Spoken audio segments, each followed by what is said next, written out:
Hi, and welcome to State of Mind. This is the podcast about everything to do with the mind.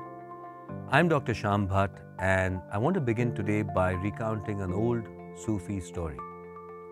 A really profound story, and one that I think is really applicable in today's times. And the story goes something like this. There is a king a long time ago who rules over a small, beautiful kingdom, and his subjects love him dearly. But one day he makes the mistake of shouting at an old lady who happens to be visiting his kingdom, and she has magical powers. And so she is angered by the king and she curses him and his kingdom.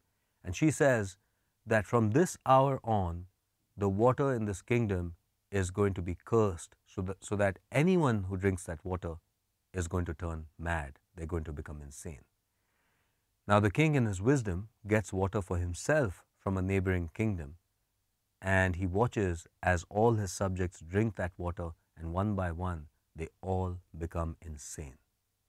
The king is drinking water from a neighboring kingdom, so he retains his sanity. But now as he walks through this kingdom amidst his subjects who once loved him so dearly, he now senses a very different atmosphere. They are looking at him with suspicion, saying, "Have you noticed that our king is not in his senses? He is not like us. He is not like all of us. Let us depose the king." And so the king sees that he has no choice. He walks to the village well.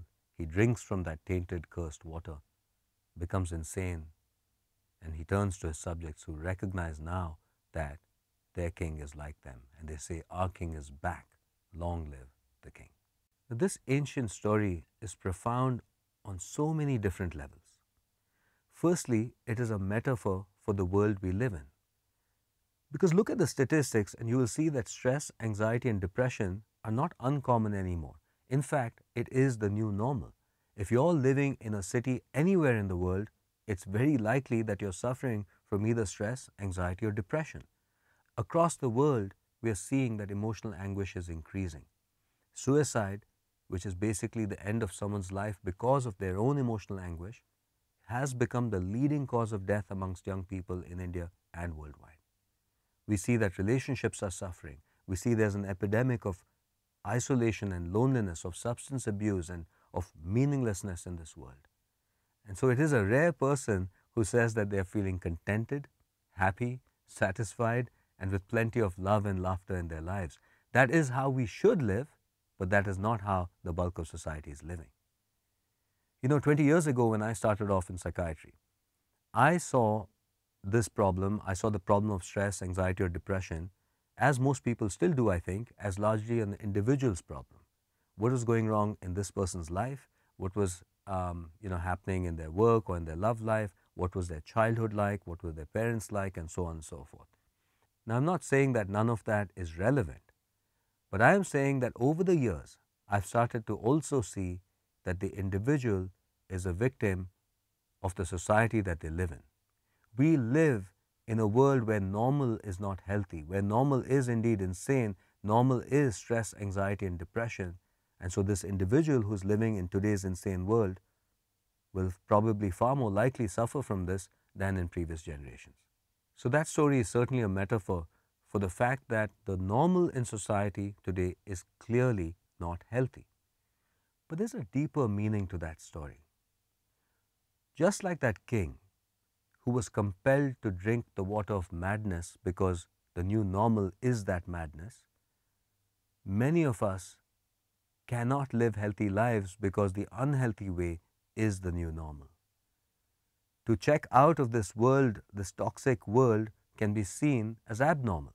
And indeed, it probably is, because as human beings, we always have the challenge of maintaining our emotional and physical health and participating in a world which is not necessarily easy, which can be stressful in so many ways. And the world we have created, the world we live in today, well, it seems far more comfortable for the body. There are far more physical comforts. But in actual fact, we have created a world that has become much more toxic, much more difficult for the mind. Now, the older generations in our society often see the rising incidence of mental health issues like stress and anxiety and depression, and they say or they think that the younger generation is fragile, that there's something wrong with the younger generation. Well, there is nothing wrong with the younger generation. There's nothing fragile in that sense about the younger generation. But the younger generation has been steeped in the toxicity of our times. And it is very dangerous because the younger generation actually believes that the toxicity that they're actually imbibing in the form of messaging through media and social media, they actually believe that that is making them stronger and healthier when it's actually changing their sense of self in such a fundamental way that it's causing emotional difficulties that that person is unaware of. Now, I'm going to break that down a little more in this video, but first let's zoom out and ask ourselves, what are the features of this normal, insane world? What are the features of this world that we all think is normal but is clearly unhealthy? And by the way, if you're a therapist especially, it is really important to get out of the construct of the times you live in, to see the insanity of the world we inhabit, because as therapists, we really have to help people transcend the madness of our times. And therefore, if as a therapist, we also are drinking of the same water, well, it becomes very difficult to actually help our clients navigate this crazy world. You know, if you look back in time, at any point in history in the past, you will see that point in time as a bit crazy. You'll say, what were human beings doing back then? Why were they behaving in that way in the 1900s or the 1920s or the 1940s? It doesn't matter. Pick your decade and you'll be able to see with your vantage point in the present that the past didn't look okay, that we were behaving in ways that was not good for either certain members of our society, or it was not good for ourselves. You know, take for example the fact that everyone was smoking cigarettes in the 1950s and 60s. It was considered not just okay, it was actually considered healthy at one point in time, and everybody did it, including psychiatrists and doctors and psychologists and so on. So much in the same way, what is the cigarette smoking of our society? What is the water of madness that everybody is drinking in this day and age? When we can notice the madness in the construct, then and only then can we transcend the madness of this construct. Of course, it's very hard to do when everybody around us is part of the same cultural fabric, the same cultural fabric that promises empowerment and liberation and individual happiness, but is actually creating greater pain, greater emotional distress. So I hope we are on the same page so far. Statistically, we are living in times of great development technologically, and yet it is the worst time in terms of how widespread emotional suffering is. Our quality of life has improved materially, but has deteriorated significantly in terms of our emotional well-being, and it continues to deteriorate around the world. The new normal is stress, anxiety, and depression, and around the world we are seeing, as there's globalization, as the same culture that was prevalent in the Western Hemisphere is now part of global culture, we are seeing that the rates of mental illness are increasing around the world. So what exactly are the features of this madness, of this toxic world we live in? In no particular order, because these are all important interacting variables. Firstly, today's world increases self-absorption, self-consciousness, and status anxiety. Now just think back to when you were a child. Do you remember how happy you felt running carefree and just playing and enjoying yourself with your friends? One of the features of childhood, the reason that most people remember childhood as a time of great liberation and a feeling of lightness that they didn't feel later in life, was because as a child you were not thinking about yourself. You hadn't yet developed self-consciousness. You were not thinking about, how do I look? What do my clothes look like? What does my hair look like? And you weren't really thinking about yourself. You were really immersed in what you were doing, in the experience of being. In those moments of joy, you also weren't thinking about, the future or the past. You were really immersed in the present. What today's world has done has increased the sense of self-absorption and focus on the self. Now, obviously, all of us grow up, we don't stay children, and as we get older, as adults, no matter in what day and age we live in, we obviously think of the self, and we do have, in that sense, self consciousness, and therefore we do think about the needs of the self and so on. And that's not abnormal, and that's in fact very healthy. But in today's world, there's a certain toxic self absorption where a person has started to focus on themselves a lot more than ever before. There is a sense that we must extract the most out of life. You know, in the famous movie Zindagi Na Milegi Dobara, which was such a, I think a relatable and motivating movie in many ways, but carried the same implicit toxic message that you need to extract the most out of life. You need to get the most out of life. And of course, there is nothing wrong with that, with wanting to experience everything, with wanting to get better at skills and wanting to grow and all of that. But the idea that without becoming all that we can be, without experiencing all that there is to experience, we have somehow missed out on existence and on life itself, this feeling of FOMO, that is a problem. Secondly, and I think closely related to the first point, is that we live in a world where the achievement self is prized over the experiential self. By that I mean that people don't feel good about themselves until they reach a certain goal in their life, and that goal usually has to do with material success. So rather than enjoying their own presence in life, increasingly people feel validated within themselves only if they reach a certain level of success. Young people are particularly prone to this more than ever because they are inundated by messages of people who have attained remarkable success very early. And of course, that's not the typical situation, but people can be forgiven for thinking that they're supposed to become multimillionaires or billionaires in their 20s because it seems like everybody who is smart and who's hardworking should get there if their life is meaningful and if their life is worthy. People today actually feel like failures if they haven't attained these mega goals at a very early age. So this heightened self-absorption, along with the overemphasis of material achievement, and above all, the sense that one's self-worth is dependent on this achievement, results in people who are suffering a lot of anxiety. Because when you feel that your life is not good right now until you get somewhere else, well, that is the very definition of anxiety. Anxiety means I'm not comfortable and I feel slightly threatened with the way my life is right now. And until I get to my desired state, I do not feel okay, I do not feel settled, I do not feel safe. But of course, perennial wisdom tells us that the pursuit of desires in order to feel happy will only result in emptiness, dissatisfaction, and anxiety. That is the nature of the mind.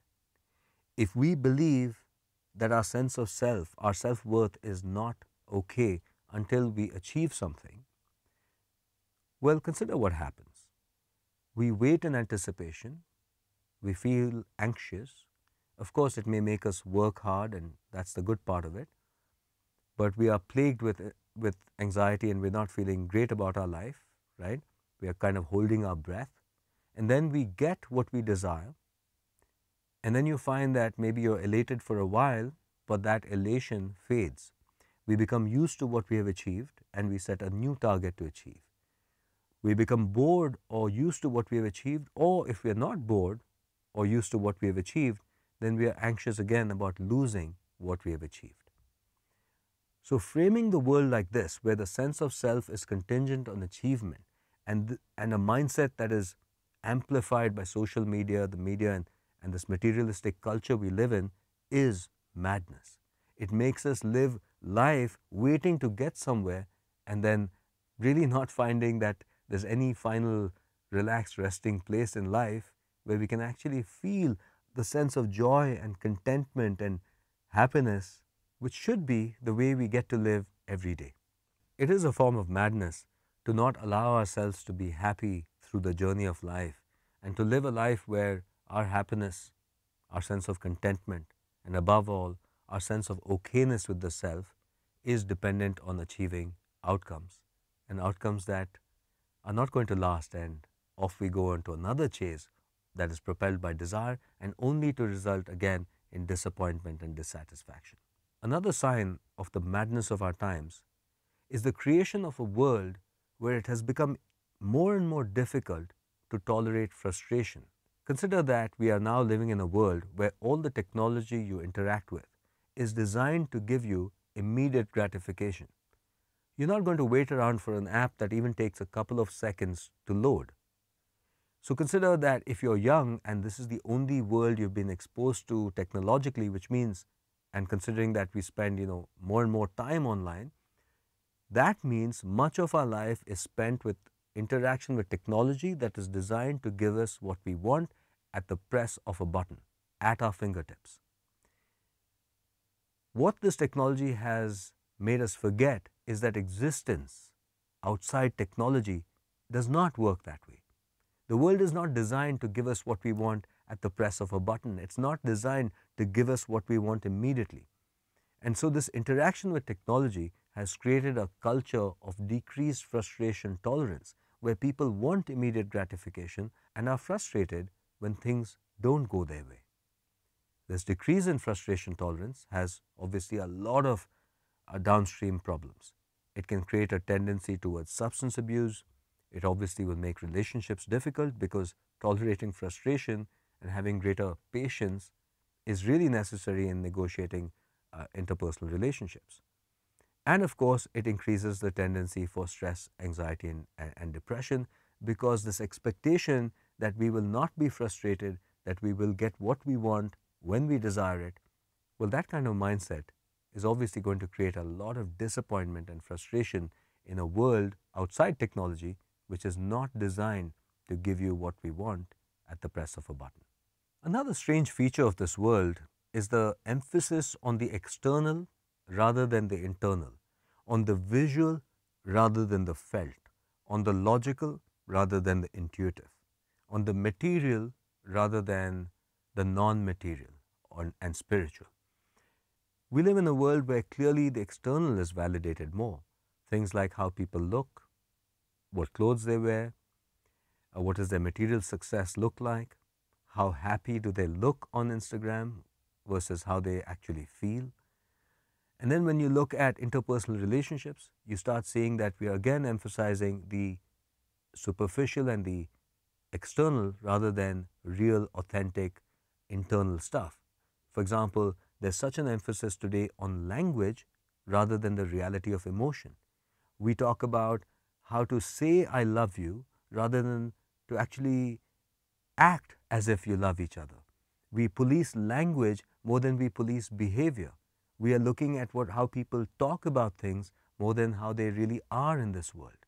And this operates in so many subtle ways, and the current contemporary culture, including a lot of the toxic stuff you hear about psychology and mental health from the West, is teaching people to start thinking about relationships and about life in this superficial way. In interpersonal relationships, we seem to be looking at language rather than action.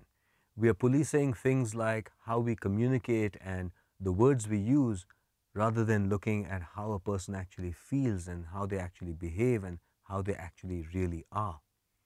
Let me give you an example to illustrate the point. So recently I went to an event by a famous self-help guru who was doing a world tour and who happened to be in Bangalore. Now this person, I won't mention his name, he's of Indian roots but lives primarily in the West and sounds pretty Western.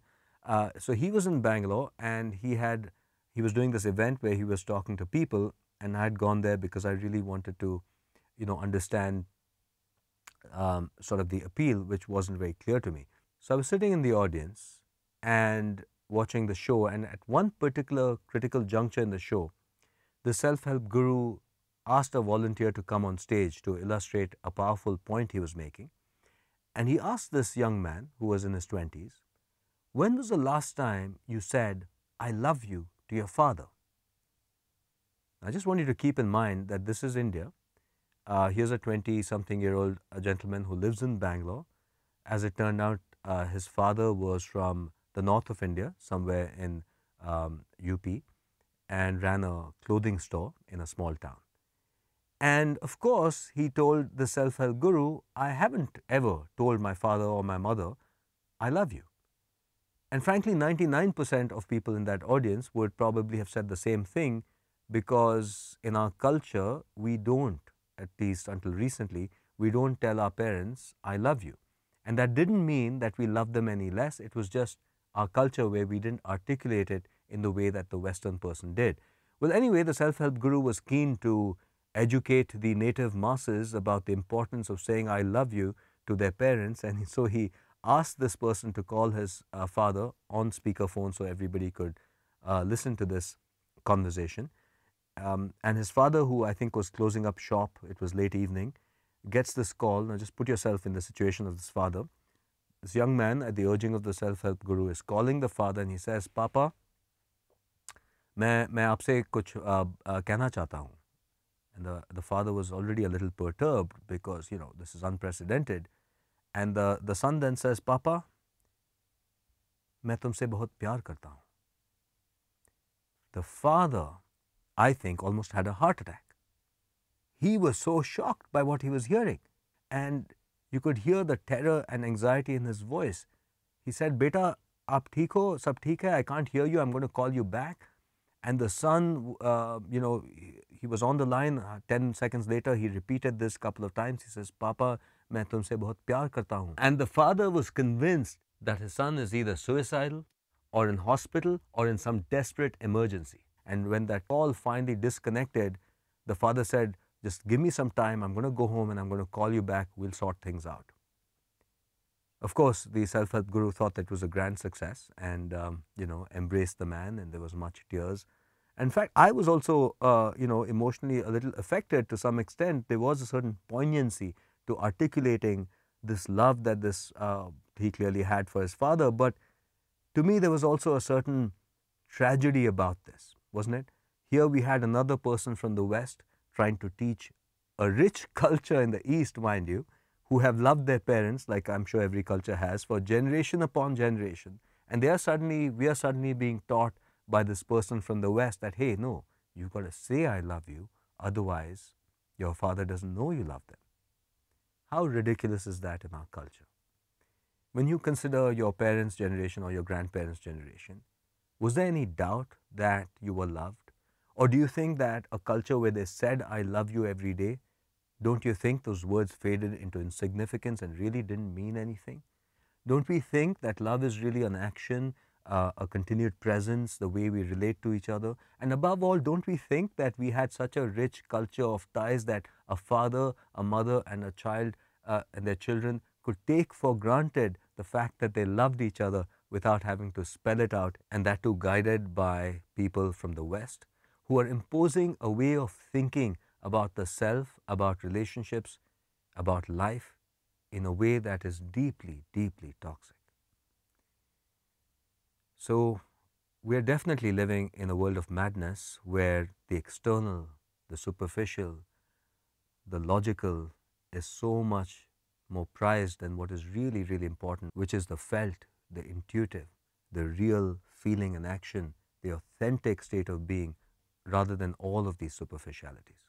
Now, there are so many other signs and symptoms of the madness of today's world, and in subsequent videos, I'm going to talk about all of them, including the rise of loneliness and isolation, the disconnect of the individual from the fabric of society, from community, from tradition and culture, the absence of contact with nature, the increasing confusion around gender roles and interpersonal relationships, and a lot more. But let me end this video by highlighting one of the most important and significant toxic features of this crazy world, and that is the increasing idea of the self, of the individual, as being separate, concrete, and somehow disconnected from the universe at large. Now, this feeling of separateness, this feeling of hyper-individualism, is a feature of the Western, I would call it American, toxic capitalistic way of life. And now increasingly, it has become a global culture, where around the world, people are becoming more individualistic. Unfortunately, this toxic idea of the self, which is so much a part of the Western way of thinking, also becomes a part of therapy. I'm particularly concerned about what's happening in India today, where people are increasingly being informed by Western media, especially through social media. They're being informed about what it means to be happy, what it means to be healthy, what it means to be confident, and so on. Now, I want to share with you that as a psychiatrist, when I was working in the US, I could see that the problems that people were facing was because of the toxicity of the culture that they were a part of. But they could not break free from that culture because, as I said, it was the water of madness. Everyone around them was thinking about themselves in the very same way. Over 10 years ago, I became concerned that the very same thing I was seeing in the US was happening in India. And since coming back to India, unfortunately, I am seeing the growth of this toxic culture, this madness of the world is being spread within our country. And it's even more concerning to me as a psychiatrist and therapist that many young therapists, my younger colleagues, are being strongly influenced by the ideas they're picking up on social media through Instagram and so on. And those ideas are these very same toxic ideas about what it really means to be healthy. So, what does this all mean for us living in this mad world? What should we do about it?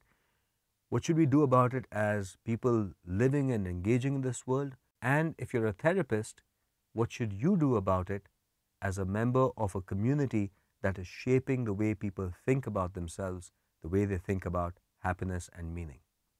But clearly, no other country or culture in the world figured out how to manage development, material success, technological development, and human happiness. All around the world, societies that have developed economically and materially are doing really badly from an emotional mental health perspective. As a culture, a society, and a country, we can attain great material advancement and yet be a happy, emotionally healthy country. And the reason I believe we can do it is because these insights exist in our culture, the insights about how to be truly happy. When you look at those insights from the philosophical and psychological traditions of India, we see that they were talking about something that needs to be revived and integrated into our way of life, our way of thinking, and into the forms of therapy that we do in our country. And what was that way of thinking? Well, it was this central idea of the self. The self in the East, and certainly in our culture, was not this hyper-individualized self separate from the rest of society who can only be healthy by becoming stronger and therefore more hard against the flow, if you like. But the idea of the self in the East was very different and far healthier. It didn't see strength as hyper-individualism and attained through greater self-absorption. It saw bliss, happiness, and meaning as being attained by an individual sensing their relationship with everything around them, whether it was society, culture, nation, tribe, and ultimately with the natural order of the universe. This is a far more subtle concept. It is a far more real and authentic concept because it is absolutely ridiculous to think health is in thinking of the self as so strong that it has to withstand the forces of life and of the universe through sheer strength. The idea in the East was far more healthy, had the idea that you are a part of the fabric of the universe. Indeed, you are the universe itself, just as the wave is the ocean. And when we live with those implicit ideas of the self, well, it shapes everything. The way your self-worth is connected to your material desires, the way you relate to people, the amount of patience and compassion you have for yourself and others, the ways you compare yourself with others, and so on. Having the Eastern perspective of the self and living with those ideas brings a much needed sense of balance, a sense where one can actually begin to experience and enjoy the journey of life rather than the toxic, Western, hyper-individualistic way of life. So, in this world of madness, we need greater awareness to pierce through all of these delusions so that we don't inadvertently keep drinking this water of madness. I'm going to talk a lot more about the nature of the toxicity of today's world, how it impacts our mental health, and what we can do about it in subsequent videos. Thanks for joining me. I'll see you soon.